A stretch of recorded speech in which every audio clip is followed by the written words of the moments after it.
Suspense.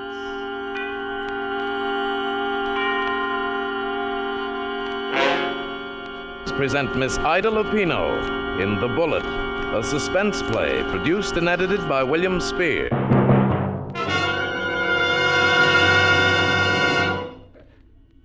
And now, with The Bullet and the performance of our star, Miss Ida Lupino as Ruth Martin, with Elliott Lewis as her husband, Harry, hopes once again to keep you in suspense. Ruth? Turn around, Ruth. No. Turn around, Ruth. I've got the gun in my hand. Please, Harry. Please. I'm pressing the trigger. Will it be this time? Harry, don't. Don't do this to me. Will it be this time, Ruth? Will it be this time?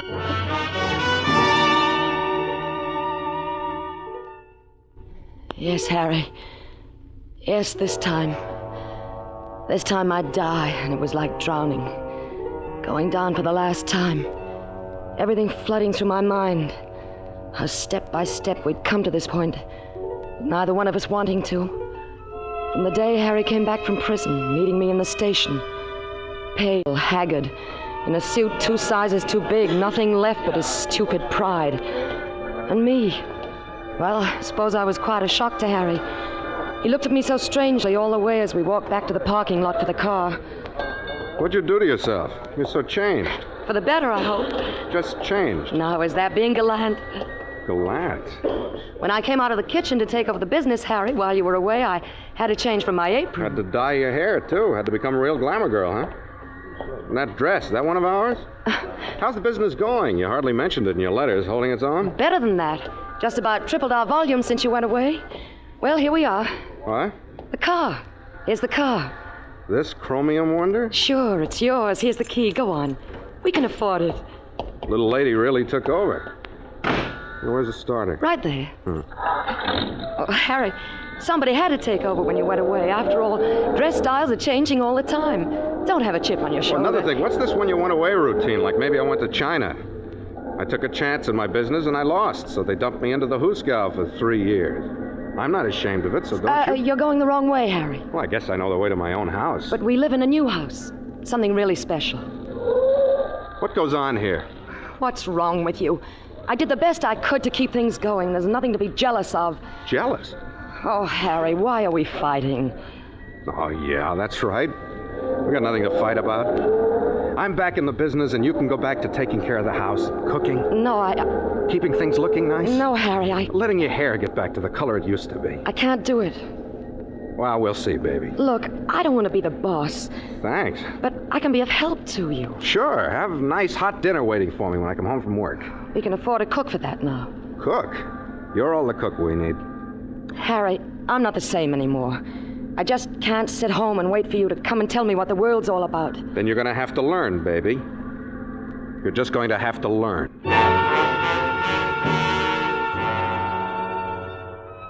But nothing worked out the way Harry planned it. When he found he couldn't keep me home, he put me in a corner in the office. Set out to prove he didn't need me at all. Only 3 years is a long time to be away from anything. There were new buyers. The buyers didn't know him. They knew me. No, this is not what I wanted, Mr. Martin. Well, then I'll show you something else. Got plenty of time. Can't really say that I have. Didn't I see Mrs. Martin in your office when I came in today? Well, she's just getting things in order before she retires back to the kitchen. She always knows exactly what I want. Could you send for her, please? But I'm sure I can show you... Would you mind? No, I wouldn't mind. One blow after another at his stupid pride. Most of the workers had never known Harry. They were used to taking their orders from me. But he had to show them he was still the big shot. Stop that machine. Huh? Oh, yes, sir. I want these coats cut with a flare 3 inches longer. Oh, but Mrs. Martin... Don't tell me what Mrs. Martin worked out. That sign out on the front window says Harry Martin. Oh, yes, sir, but... But nothing. Cut it the way I told you. But these new machines Mrs. Martin installed, they don't operate like that. What? That's why we changed over. I see. So, shall I do it like Mrs. Martin said, sir? Yeah, just like Mrs. Martin said.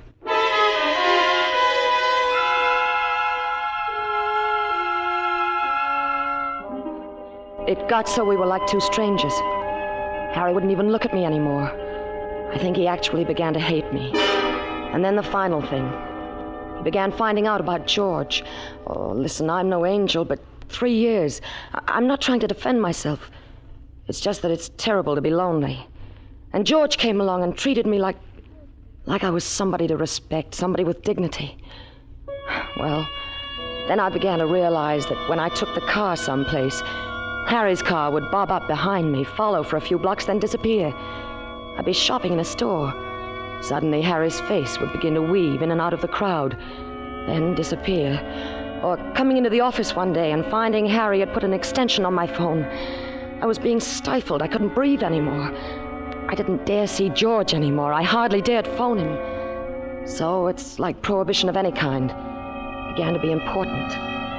George had never really meant very much to me, but now I started thinking he was the only thing I had to hang on to. And Harry, always playing little jokes, setting his little traps.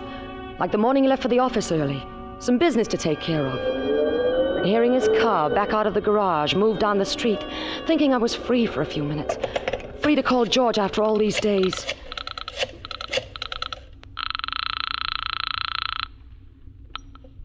Hello? George? What? Ruth, darling, where have you been? Why haven't I heard from you? Oh, George, I wanted to call... George who? George who? What's the full name, baby? I heard you leave. Had the gardener take the car to the gas station. Dial George again, baby. Finish the conversation. Listen, you're driving me crazy with these tricks. What's wrong with you? Here's the phone. Dial him again. Dial who? Who were you talking to? The Beaver Knitting Mill. George Baker, he's one of their salesmen. Why did you hang up so quick? You startled me. What are you doing? Of course, 3 years is a long time. But 3 years ago, the Beaver Knitting Mill never opened before 9. Harry, You must have dialed wrong, baby. There's no answer. sneaking around behind my back, spying on me, checking on my phone calls. Harry, I'm not going on this way. I'm not going to let you drive me crazy. What do you think you're going to do about it? I want a divorce. You mean that? Yes. He must be quite a guy. Listen to me. No.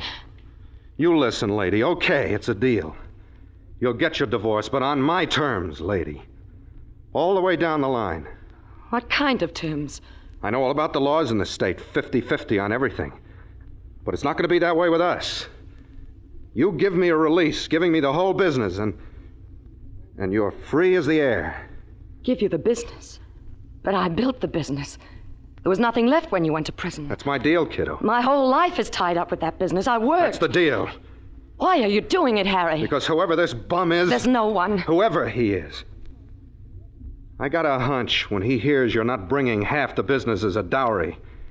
His great love is just going to shrivel up and die. That's what you believe, is it? Exactly. All right, Harry. You draw up the papers.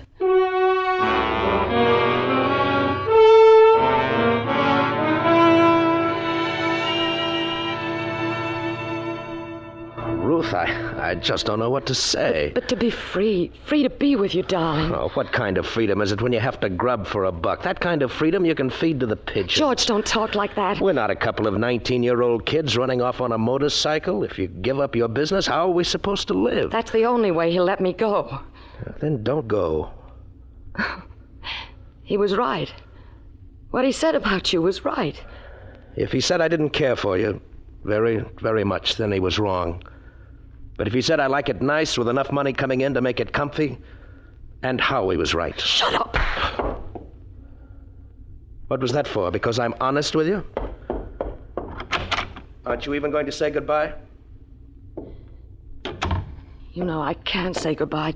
Not now. I can't be alone. I've got to have somebody. Well, it isn't me, baby. Never was. Oh, baby. Will I see you tonight? No, Will you call me? I feel, I don't know, lost. I'll be at the office tonight. I'll be there alone, waiting for your call. George, will you call me? All right, Ruth. Be there at 10. I'll call you.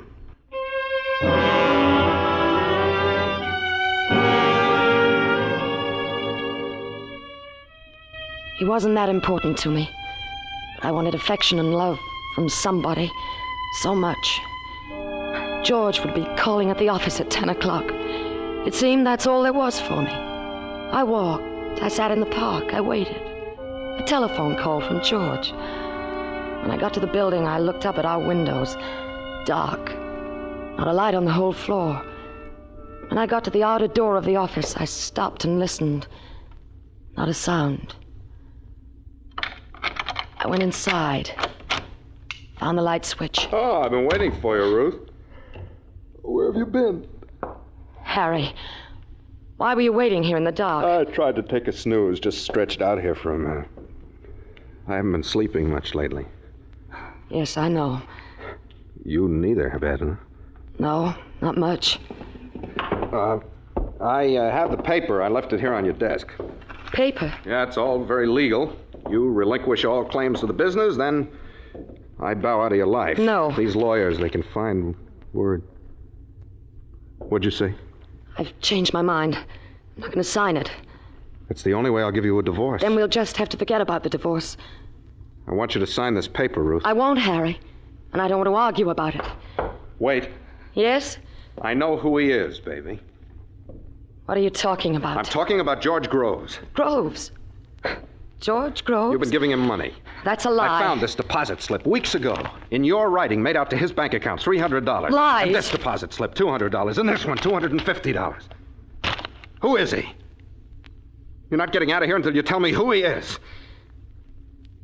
Harry, I wanted to tell you, but I just couldn't. Who is he? He's a gambler. Gambler? Who are you kidding? You asked me, so I told you. Now I'm going. Oh, wait, that doesn't make sense. You never gambled? Well, I was like a lost dog. Nothing to do, no one to turn to. I lost that money and quite a bit more. Ruth, if that were true... It is true. There isn't any other man. There never was. 10 o'clock. George Groves, a gambler. Oh, here, you shouldn't keep these things lying around, baby. I've got to go, Harry. To Ruth. Since I got off that train a month ago, I've been acting like I don't know what. You think we've got any chance to start all over again? Right from the beginning, baby. I don't know, Harry. I can't think straight. Let's go someplace. Let's not talk about it here. No, you're right. Here's where all the trouble started. Let's get out in the air. Yes, come on. Sure. A gambler. I bet he really took you to the cleaners. Well, you know something? I'm not sore at him. Not a bit. Oh, wait, let me turn out the light. Well, hurry. Okay, now let's get... Ah, your phone. I don't understand. Who'll be calling at this hour? Nobody. Must be a wrong number. Come on. Well, what do you mean, come on? At least answer it. Oh, never mind, I'll take it. No, What? Well, it's on my line. Then you answer it. Why are you going to your extension? Answer the phone, Ruth. You're starting it all over I again. said answer the phone. Answer the phone. Ruth, answer the phone. You almost had me believing your fairy tale. You almost made it. Harry, listen to me. All I want you to do is sign this release and clear out. No. You heard what I said, Ruth? I'll never sign it. Okay. It's one last trick, baby. Look what I got in this drawer. I asked you to look. Harry, put away that gun. I want you to get a good look at it. It's called a war souvenir. Only if you don't sign this release, you know what, baby? Someday I'm going to kill you with this gun. No. Someday I'm going to say to you, Ruthie, I'll give you 3 seconds to sign this release. 1, Harry. 2, Don't, Harry. 3. No. What's the matter, Ruth? You tried to kill me. Don't be silly. I told you it was a trick. The gun's harmless. It's unloaded, see? Why did you do that to me? Why? Yeah. Put it away. Isn't it strange?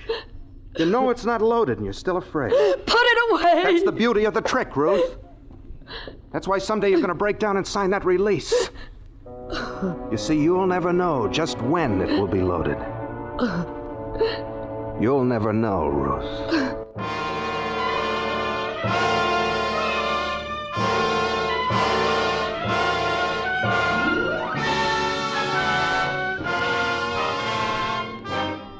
bringing you The Bullet, starring Ida Lupino with Elliott Lewis in radio's outstanding theater of thrills, Suspense.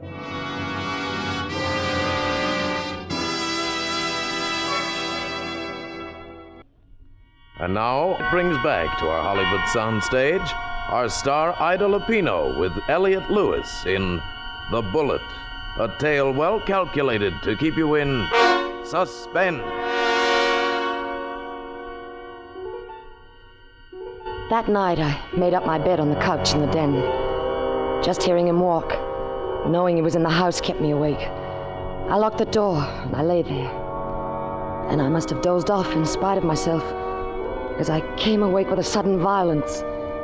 Fresh air was fanning my face. That couldn't be. The window had been shut. But now the window was open. Harry! If you don't sign the release, someday I'm going to give you 3 seconds. 1, Harry! 2. Don't shoot me, Harry! Shoot you? You must have had a bad dream. I don't even have the gun. Oh, no.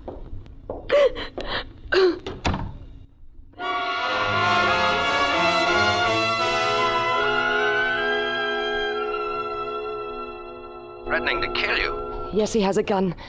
George, I'm coming to you. You've got No. to... But He follows you here and kills the both of us. Does that make everything just dandy? Look, Ruth, do me a favor, will you?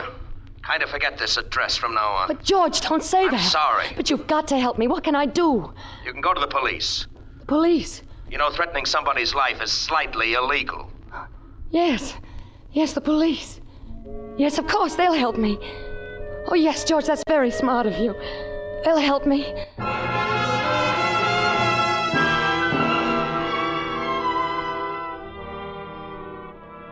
I went to the police, told them what Harry was trying to do. They instructed one of their men to go with me and investigate. When we reached the lobby of the office building, I couldn't go on. I was afraid to face Harry when the policeman would find the gun. What's the matter, Mrs. Martin? Well, I think I better wait down here. You don't need to be afraid. Come on. Please. It's on the 3rd floor, officer. You'll see the name on the reception door the minute you get off the elevator. Please, do you mind? You're really scared, aren't you? All right. I'll be down soon enough.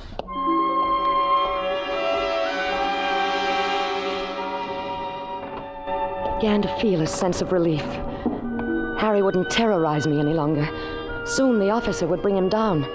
We'd be off to police headquarters, and then I'd swear out a complaint. The time he got out of jail, I would have started proceedings of my own to divorce him. And then I started to cry at that. I don't know why, just standing there and waiting. And then I began to wonder what they were doing up there so long. More than a half hour had gone by. When the elevator door opened, I expected to see Harry being pushed along, handcuffed. The officer was all by himself. And he was smiling. Well, now, I just had a nice chat with your husband. You've been worrying for nothing, Mrs. Martin. But the gun... Oh, sure, I saw the gun. It's just a war souvenir. It's not even loaded. He doesn't have ammunition for But it. someday it will be loaded.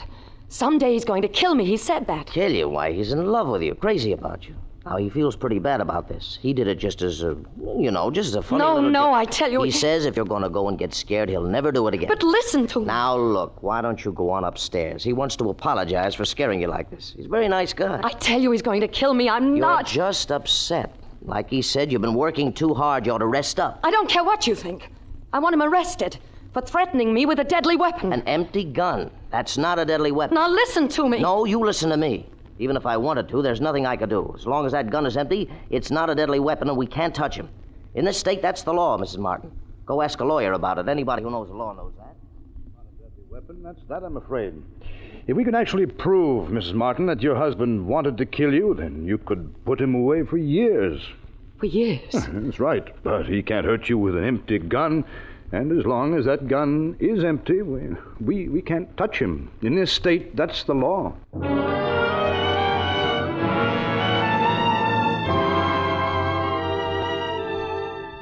So there was nothing I could do. Nothing. Until there was a bullet in the gun, I could do nothing to it. But then the answer came to me. It was so simple, so obvious all the time. What would happen if I put the bullet in the gun? It was late Saturday afternoon. The offices were closed. I went to the desk where he kept the gun. I found the caliber marked alongside the barrel, 31.6. Put the gun back, closed the drawer. My heart was pounding. I kept saying it all the way to the gun shop.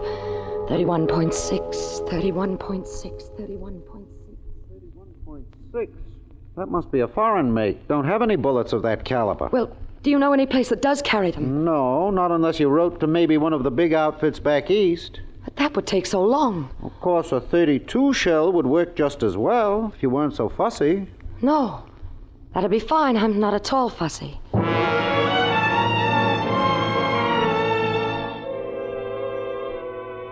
I went back to the office. He took out his gun, broke it open. And I opened my purse, took the bullets out. Years in prison, that's what the lawyer said. Well, it'd serve him right after what he'd made me go through. I forced the bullets inside the gun, then closed it. Now it was a deadly weapon. I put the gun back in the drawer. I went to my desk to call the police. Now they'd see the gun for themselves. Now they'd see Harry planned to kill me. Years in prison, yes, that's what I wanted him to get. Police headquarters. This is Mrs. Martin. My husband has just threatened me with a loaded gun, and Just a moment, Mrs. Martin. I'll connect you with Sergeant Lewis. Harry. Calling George, Ruth? You think you're so clever, don't you? No, I'm not very clever. Thought I'd take a ride in the country. Thought it would relax me. Nothing seems to relax me. Everything going to pot around here. I'll be going. Still not interested in this release, huh? I've told you a million times. Yeah. Well, I'll see you later. What's your rush? You're not interested in the release, then maybe you might be interested in this souvenir. Harry. Turn around and look at it, Ruth. It's part of the little trick, you know. No. I said turn around. Oh. Isn't it remarkable? Even after all this time, it still fills you with terror. Put the gun down, Harry. Someday, it's going to be like I always said. Don't start that again. Someday I'm going to say, Ruth, I'll give you 3 seconds to sign that release. 1. No. 2. No. 3. No, don't shoot. I'll sign it. All right, go on. Put the gun down on the desk. First, sign it, Ruth. Here's the pen. Sign it. All right. There. Now, please put down the gun. Yeah, all right. So, I finally wore you down. Now, I've got the gun. What do you think you're going to do with it? There's something you don't know, Harry, that should interest you very much. This gun isn't empty anymore. Good Lord. No, it's loaded. So that's what you were doing in the sporting goods shop? You followed me everywhere, haven't you? Yeah. I was in love. The gun is loaded, Harry. So give me back the paper. Sorry, Ruth. Not this. Harry, if you don't give me back the release, I'm going to count 3. Just like you, remember? And then I'm going to pull the trigger. Only this time it won't just click. So give me back the paper. All right. 1. I tell you, there are bullets in this gun. I may have it, Ruth. Give me the paper. Give me the gun, Ruth. I mean it, Harry. I'll kill you. Ruth. Ruth. I can't. I can't hurt you anymore. I can't. Here, stop the crying. Ruthie, baby. If you want the guy, you can have him. And your share of the business, too. The whole works if you want it. I never wanted anyone but you, Harry. I must have been crazy, the things I've been doing.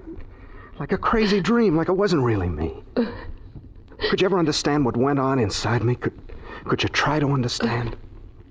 Do you think you could, Ruth? Yes, I could try. Baby. Hey, did you hear what I said? Don't cry. Please, don't cry. Oh, let me, Harry. Please let me.